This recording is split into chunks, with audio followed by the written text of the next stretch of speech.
with a fickle mind, we kick the nipple beer, steady as a goat, we're flying over trout, ghetto down the highway at the speed of light.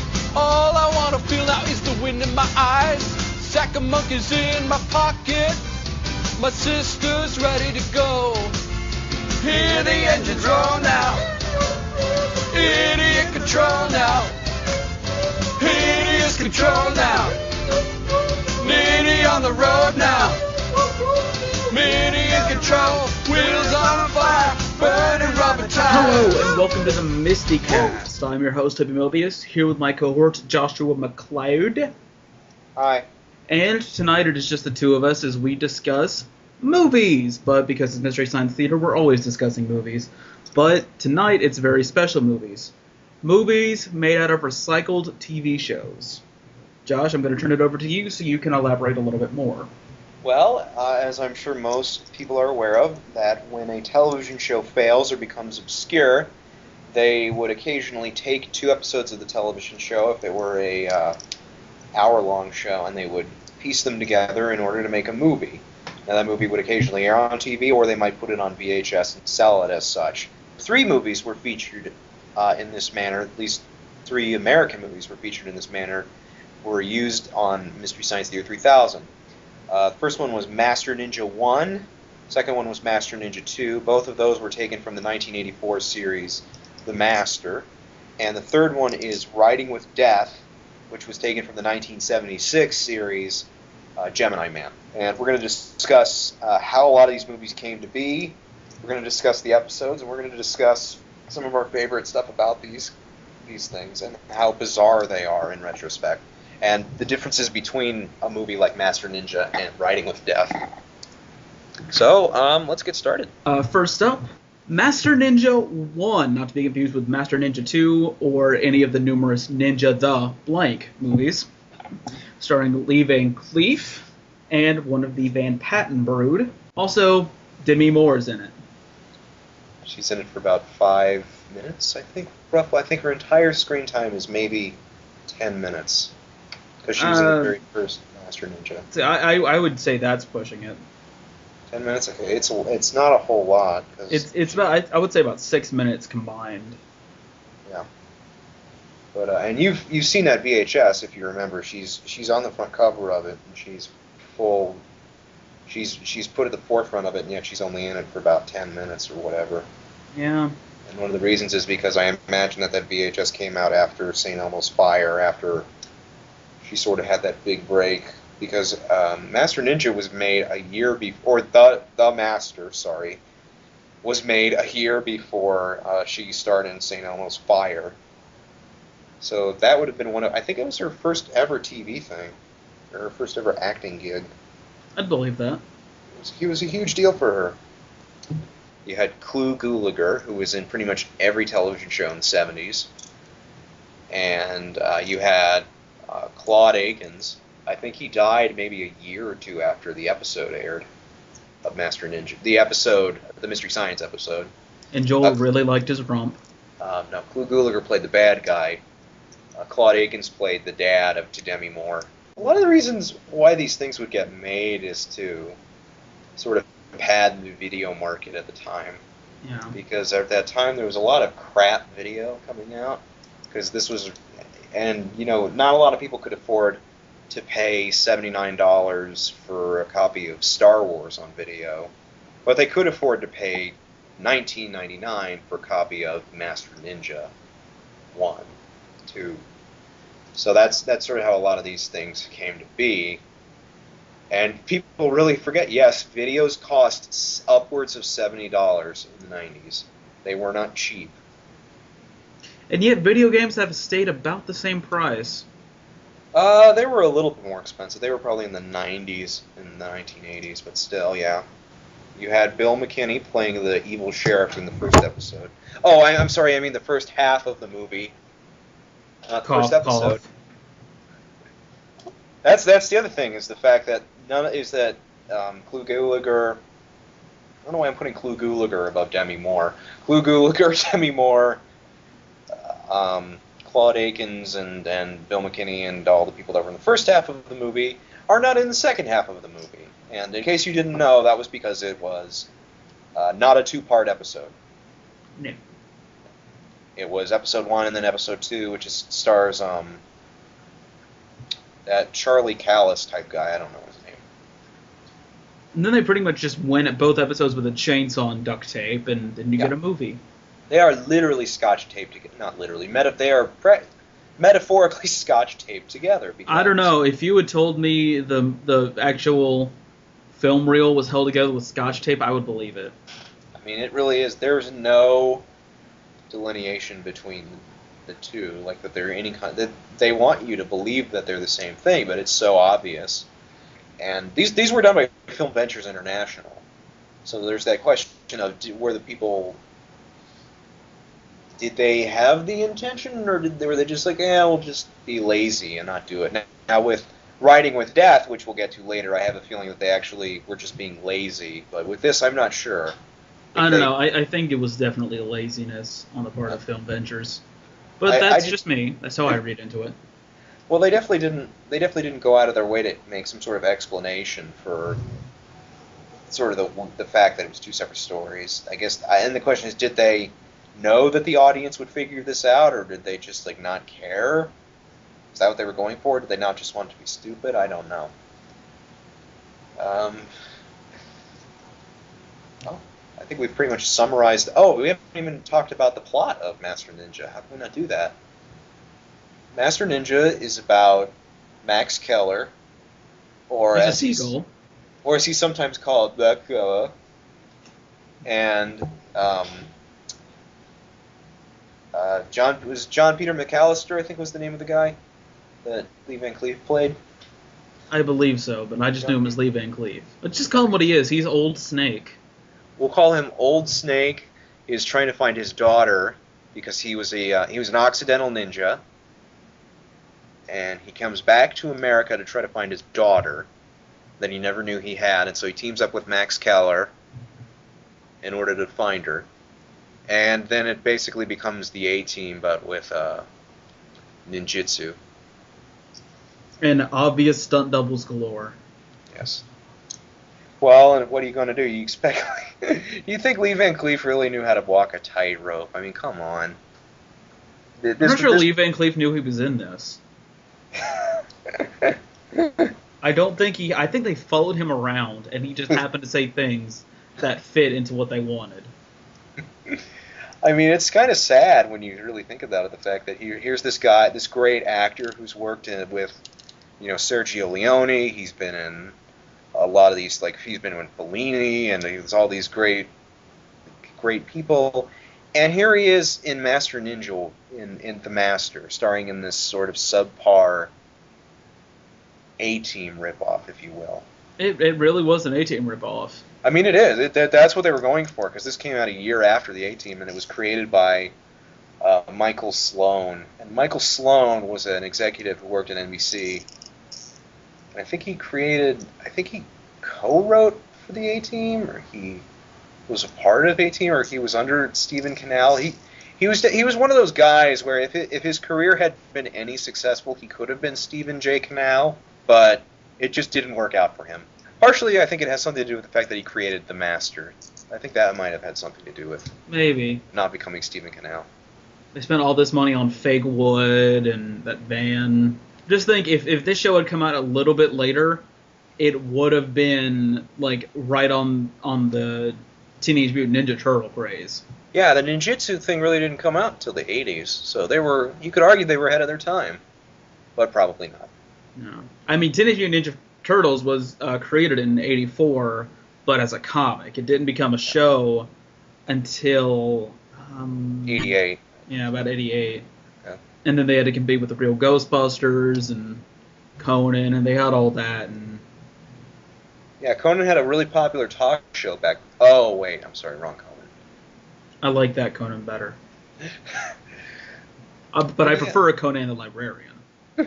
With Master Ninja, it's just sort of a sad thing to look at. Although I listened to an interview with Timothy Van Patten, and he said that I just remember his quote, which was, "Yeah, I did it for the money." Yeah. It was fun, but I did it for the money. I think everyone in that show just did it for the money. It reeks of did it for the money. I mean, it's no worse than White Shadow. I hope I don't offend all the people that liked White Shadow. Do you know what White Shadow was? No. Vaguely. It's a show. Timothy Van Patten played one of the kids, and it was a show about some white guy who goes to teach a bunch of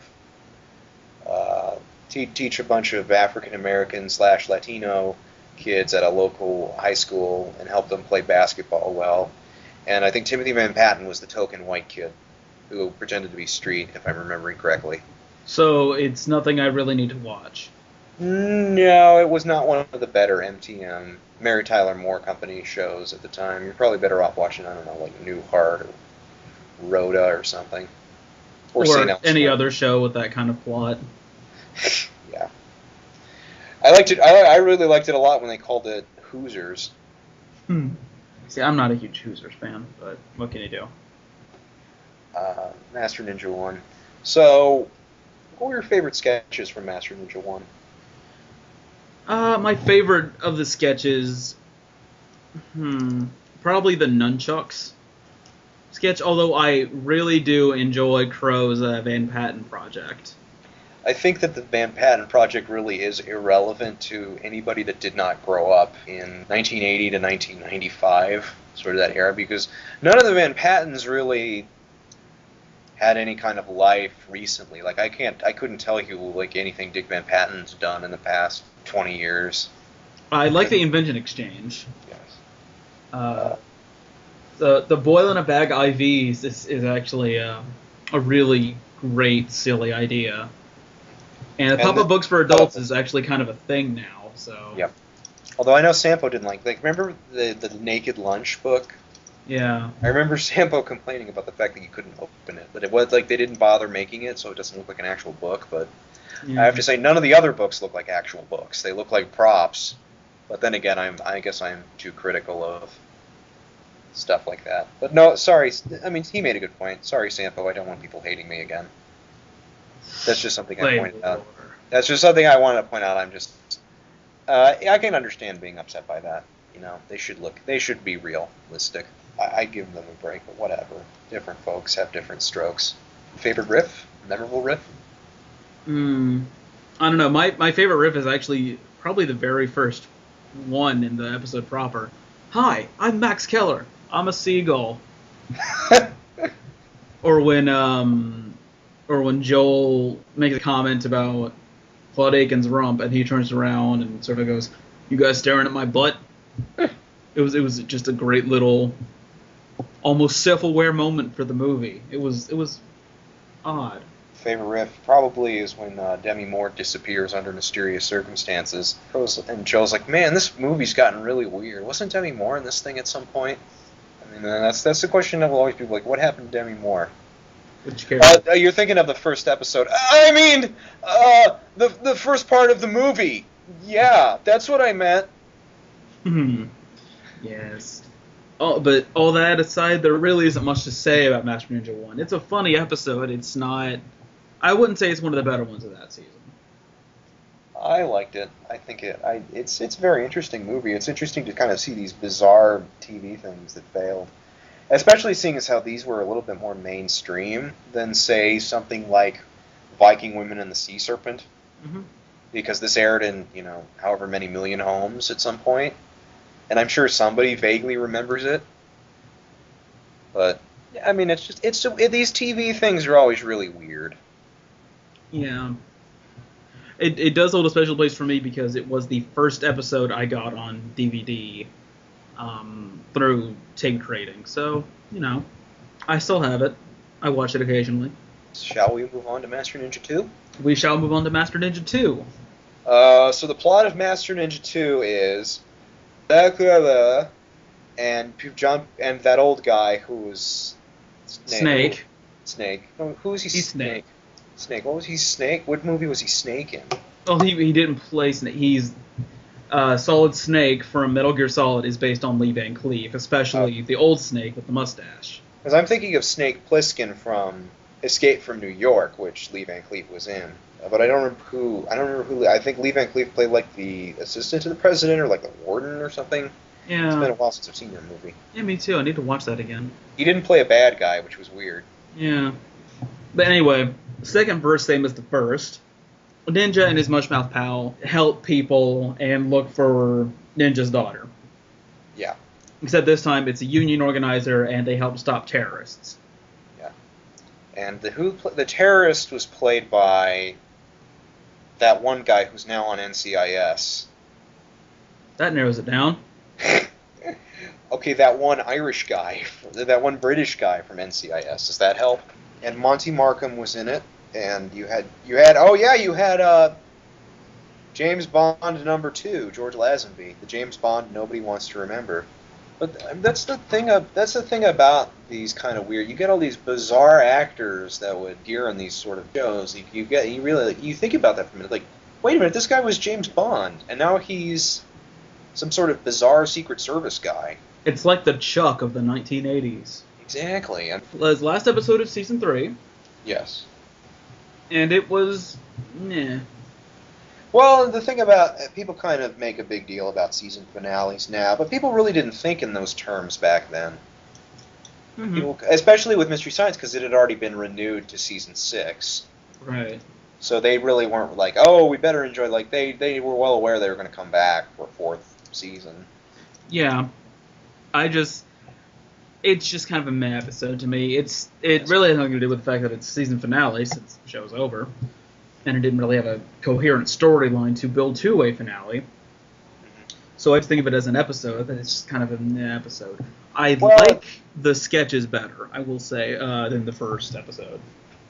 It suffers from that thing of whenever you do the sequel of you already know the character, you already know the characters, and it's kind of like, well, what can they do that they didn't already do in Master Ninja 1? Yeah. Fugitive Alien, some say that Fugitive Alien 2 suffers from that. War of the Colossal Beast suffers from that, but it's not as good as Master Ninja 1, but it's still okay. It's still watchable. It's not by any means unwatchable. Right.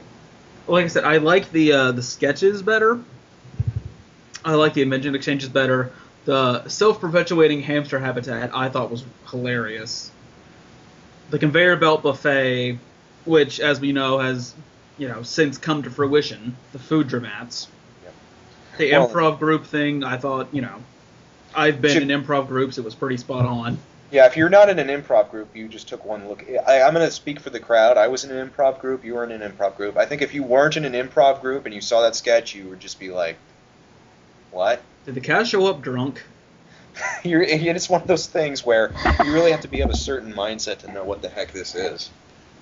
The custom vans was great. General Timothy Van Patten. An obvious joke, but it had to be done. Again, subroutine Tom Servo has a subroutine that allows him to pair detectives with their appropriate pets. I believe, didn't Columbo have a penguin? I think that there were a lot of good segments, and who didn't love the Lee Van Cleef dress-up doll? Yeah.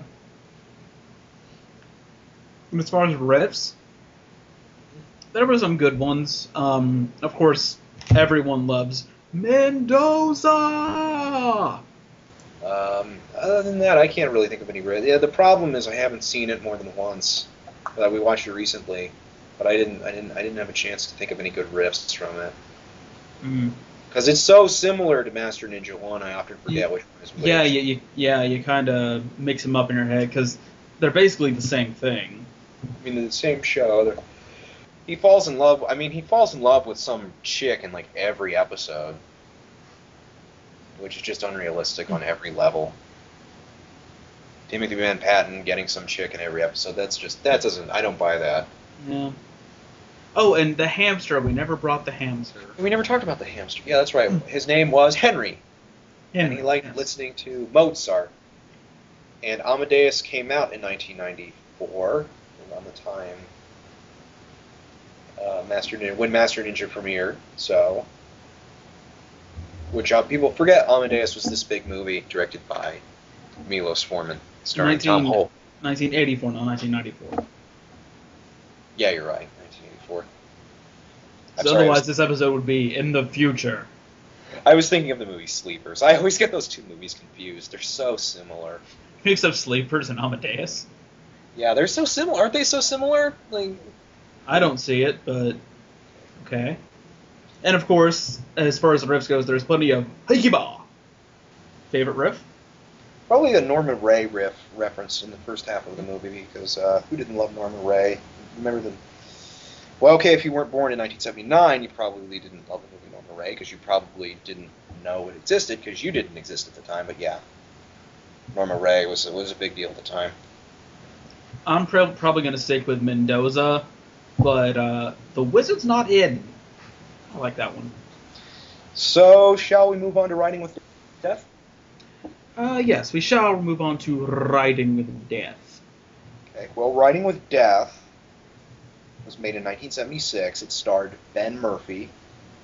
Well, okay, no, first of all, I need to... Like, it wasn't even called Riding with Death. It was called The Gemini Man. Yes. Or just Gemini Man. And it starred Ben Murphy, and it was a pair... It was H.G. Wells's... was it Invisible Man? Who else? H.G. Wells. Yeah, I think it was like Invisible Man. Invisible Man, Hud Gomer Wells. Not the H.G. Wells, Hud Gomer Wells. Right. I have to look that up to make sure that I'm not stupid, but which very vaguely based on the original story from what I've gathered.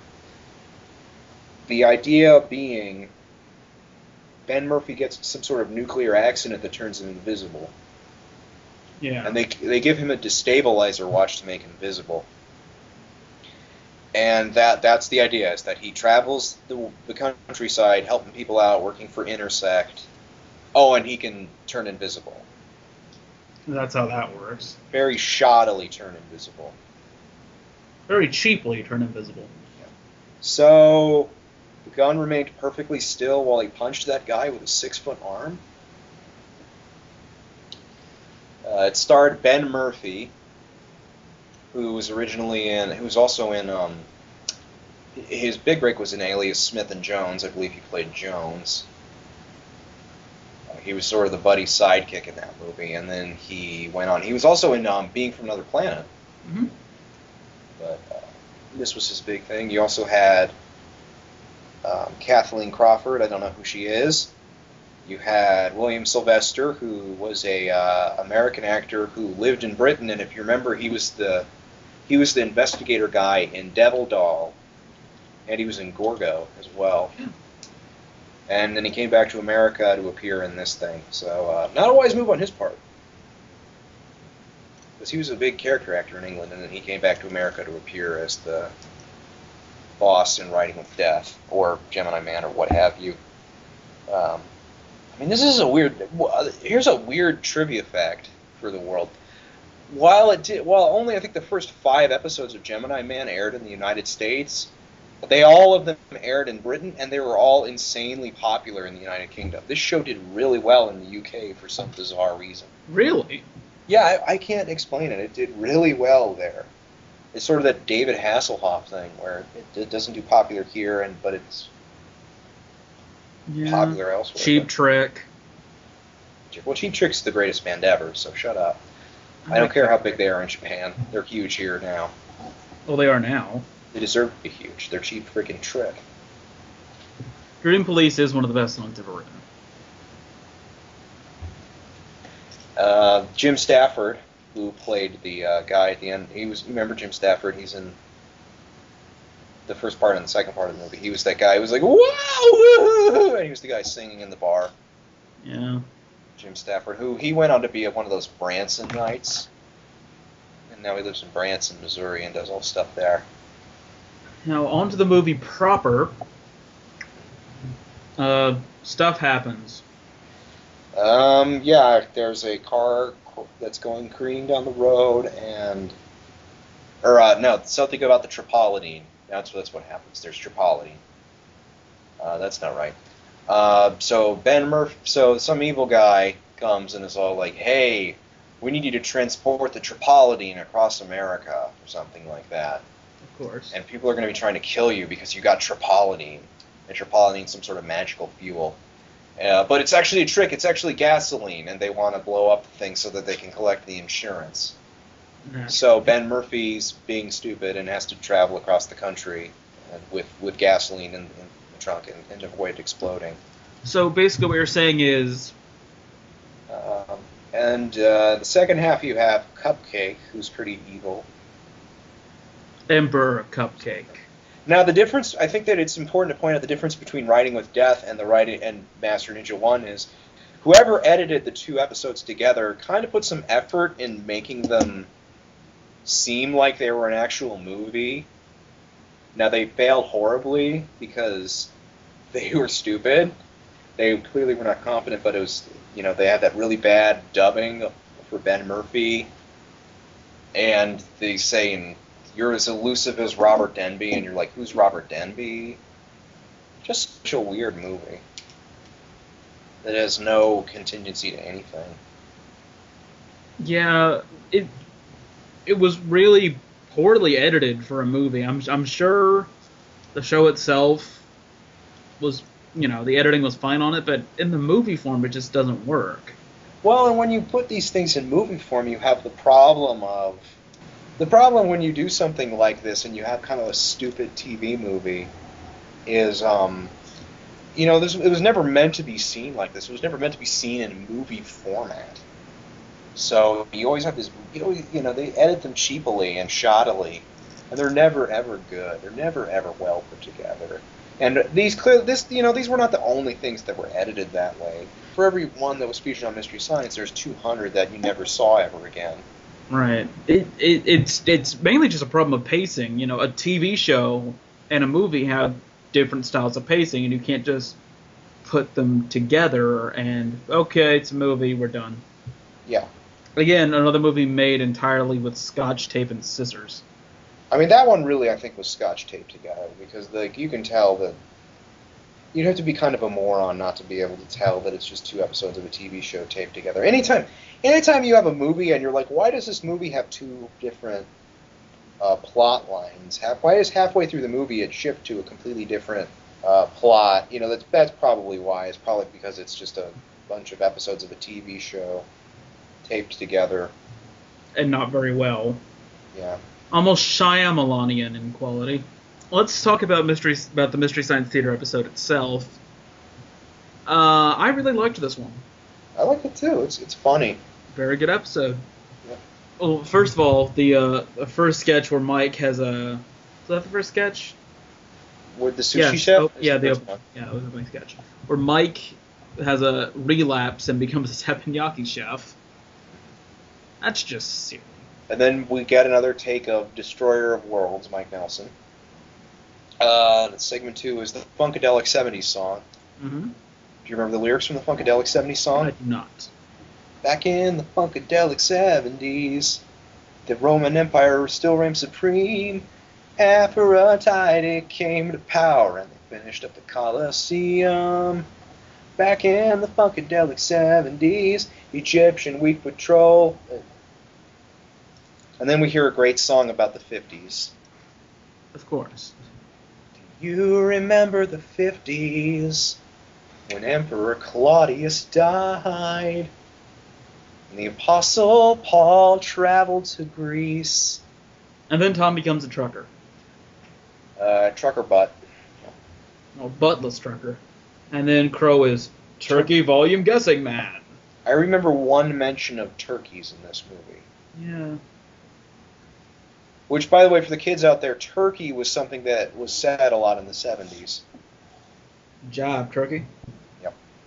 And Mike, Crow, and Tom try to figure out what the hell was up with the movie at the end. Yeah. Yeah. Boy, Sam, it sure was great that we put away the elusive Robert Denby.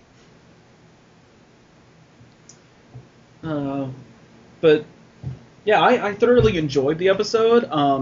I kind of wish I had been able to pay more attention to it when I was watching it. But, yeah, I'll probably watch it again soon. It's funny. It's a worse cut-together movie, but by this point, the show's writing had gotten so much stronger that the episode feels better because of it. And honestly, it's kind of a good thing that it's so poorly put together, because then you have more to make fun of. Okay, so favorite riff of the episode?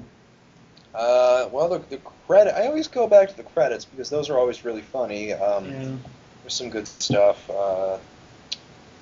I could probably quote it forever, but the scene where Jim Stafford is performing the song in the bar, and Crow says, "Well, it's not really worth it, but boo."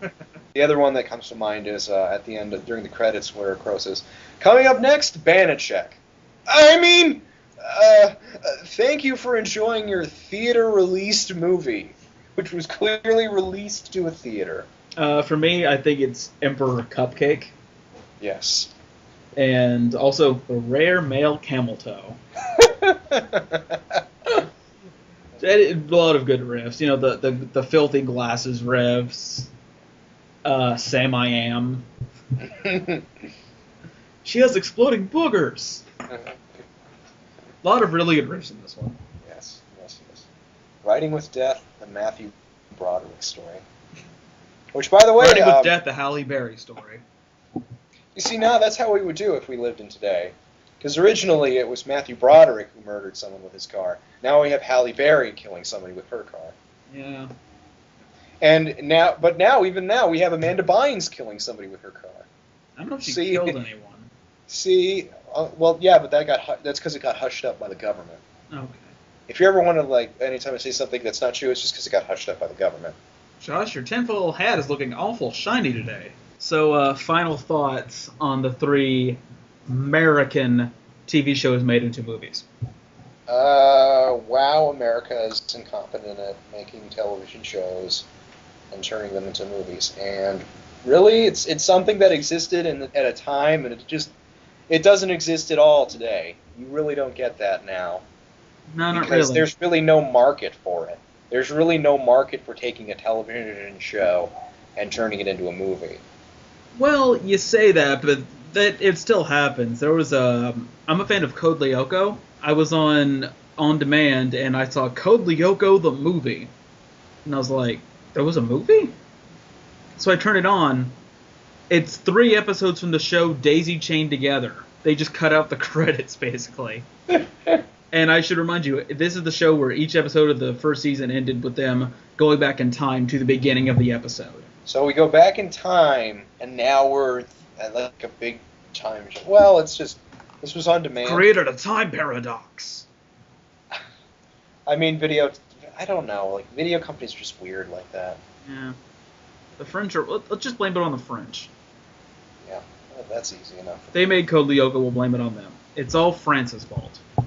I blame them for Master Ninjas 1, 2, and Riding with Death, actually. I don't think people realize that. So, Toby, you have a piece of news you wanted to share with everybody regarding the show. Yes, I do. All you faithful MSTieCast listeners out there, and by that I mean all 7 of you, I just wanted to let you know that from mid-October to mid-November, the show will be going on a 1-month hiatus. We will not be posting episodes, but we will be fixing stuff up behind the scenes. We will have a new website, which will be located at MSTieCast.com. It's not up yet, so don't break your necks trying to get there. You can still follow us on Tumblr. It'll still be around. You can still reblog the episodes and the links. You can still send us questions and comments and, show us some love. You can follow us on the MSTieCast Facebook, on Twitter. You can email us at MSTieCast@yahoo.com. And pretty soon that will be changed to a @MSTieCast.com address. We got some really cool stuff coming up after the hiatus, and if you have anything you really want us to change or fix, let us know, and we'll do our very best to do it, because, we're doing this to entertain you guys. Alright, so, do you have any final thoughts? Nope. Alright. Well, for Fred Fritz, who is not here, I'm Toby Mobius. I'm Ben Murphy. And this has been the MSTieCast. Thank you for listening. Play us out, bots.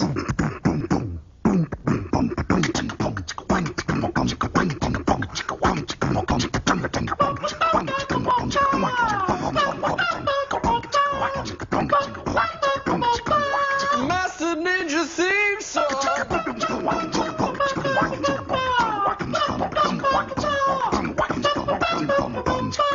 Master Ninja theme song.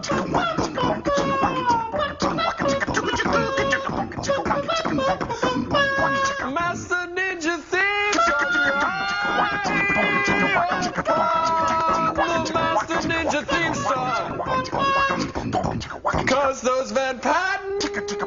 Brothers are so headstrong. Master Ninja theme song, help me.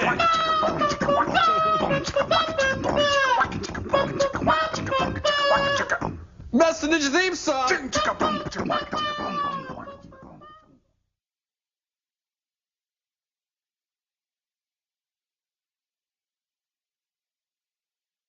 McBain, Yes?